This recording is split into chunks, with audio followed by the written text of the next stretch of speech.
Hello, friends. I am Chevy. Welcome to my shed. How are you today? How's life in your world? How's things where you are? I hope it's fantastic. Everything here is very, very good. Yesterday, I asked you to take a guess at what this was.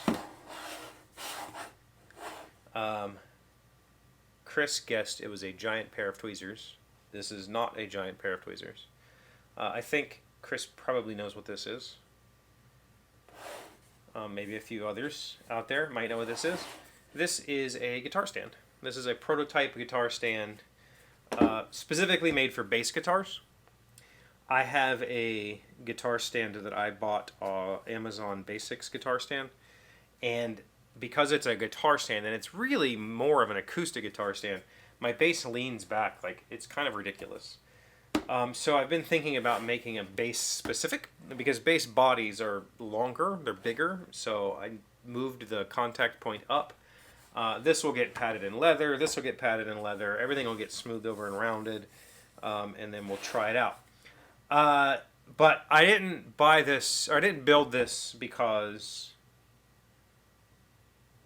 I didn't like the stand that I have. It's true, the stand that I have, I wish it was better, and I think this will be a better stand once it's all done. It's going to get sanded down, and I'm not going to finish it or anything. I'm just going to leave it natural pine with some leather glued on. But I bought it because I bought a second bass.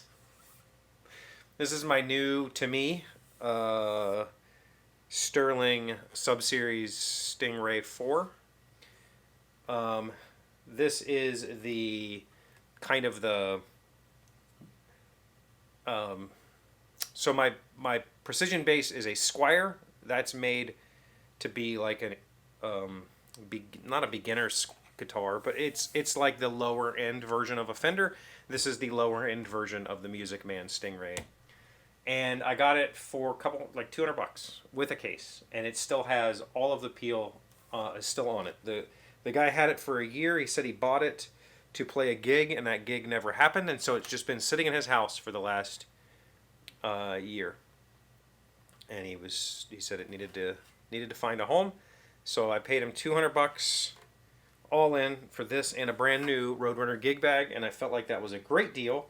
I absolutely love the color, and a Stingray was going to be my second bass, so I needed a bass stand. So this guy will be my bass stand for the Stingray. Something like that. This needs completely cleaned. The person that I bought it off of, they obviously use a lot of essential oils in their house. You can smell this thing from a mile away. You can smell the gig bag. It's got that, so there's a film on it that I need to clean off from, if you burn oils in your house, you leave film everywhere. Like, I don't know if you know that or not.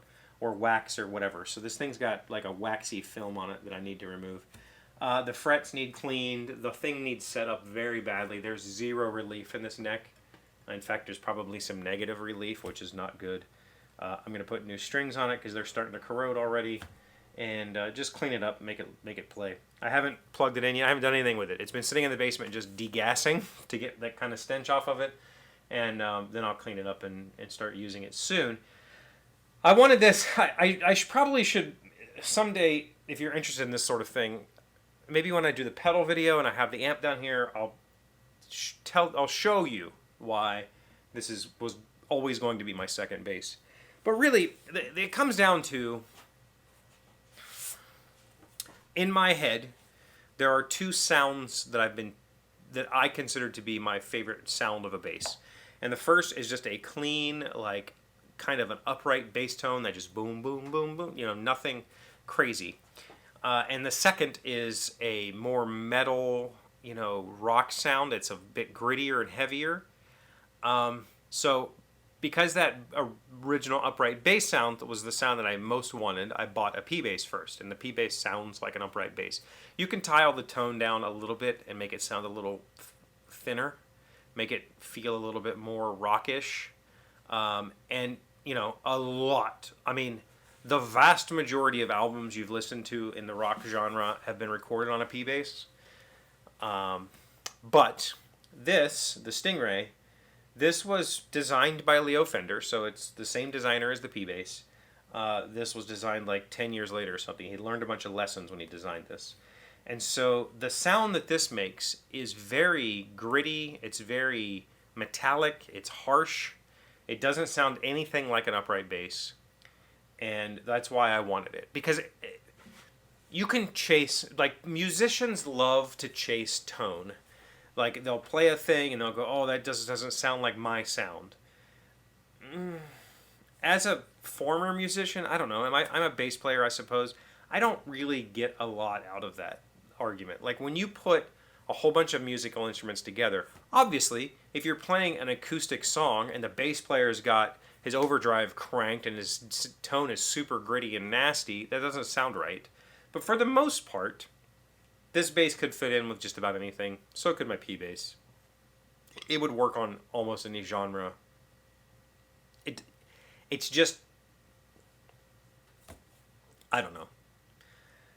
I was avoiding buying a second bass. I've been looking for one to pop up on Facebook Marketplace. This one popped up. It was in my local area. It was cheap. I said, perfect. I love the color. I think it's, fantastic. Exactly what I was looking for at a good price. Sure. I'll just get it, and that it can sit in the corner, and maybe I won't play it for a long time until I'm ready to play it, or maybe I'll start playing it and fall in love with it and never touch the P bass again. I don't know. But what I do know is it needs some work. It needs cleaned up. It needed a stand, so I built a stand. The stand is super stable and nice. I think it's going to work out really, really well. I don't even have the legs screwed on completely or glued on, so the whole thing has a little bit of flex to it that it's not going to have once it's finished. Yeah, that's my new bass. I got it a couple days ago. When I went to get my haircut, I met a guy, and he met me in the Walmart parking lot, and I picked it up, and it's been sitting in the basement ever since, just kind of degassing. It still smells. I don't like the smell. Don't burn oils in your house. It gets on everything. Like, how do you not know that? I don't know. I guess if you clean enough, it's fine. And for whatever reason, this scent that's on this is like the scent that's in every smoker's house I've ever been in. Like, there's no smoke smell, but the scent, whatever the scent is, it's like a lavender vanilla or something like that. It's like, that's the scent that people just way overdo. And so it's going to take a while to stop smelling, and I just need to really scrub it down. The thing is, I never really thought about this, but like, this is a natural fretboard. It's not lacquered like my P bass is. So I don't know what is best to clean. Probably just warm water. Like, you really shouldn't clean this with chemicals, or it'll strip the oils that are in there out and you have to re-oil it and everything. So I got to figure out a way to clean it to get this residue off without damaging anything. I don't know how to do that yet. And all of the metallic parts have not necessarily, they're not rusty, but they have grime on them from the oils. And, when it's on chrome, you can really see it. So I need to figure out how to clean it. So for now, it's just going to sit over there until I get the stand done. And then I'll clean it and put it upstairs and put strings on it and play with it a little bit and see if I like it. What do you think? You like it? I think it looks great. I'm excited to play it. Yeah, still playing every day. At least for a few minutes. If nothing else, I'll pick it up and I'll put on some music and I'll walk around the house and just pick eighth notes on all four strings. Just move up and down the strings, move my thumb. Just get this going, get some feel, just to keep these fingers exercised. Because I find now that I've been playing for 3 or 4 months, this is the hard part, is keeping these in time as well as keeping them sounding the same between the two fingers.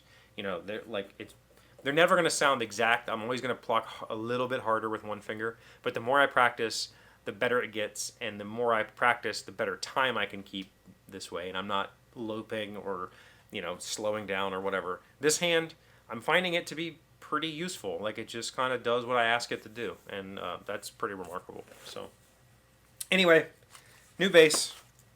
Thank you for being here as always. Thank you for liking, commenting, subscribing, being amazing friends and wonderful people. I really appreciate you. And I'll see you again tomorrow. Today's word you should know sounds smart is yonker. It's a noun meaning a young man or child. Alex had been a fine horseman since he was a mere yonker, playing with his family's thoroughbreds. Yonker. That's what the pronunciation key says, but I would have pronounced this yonker. Anyway, younker. Because it's like young, right? Youngster, yonker, yunker.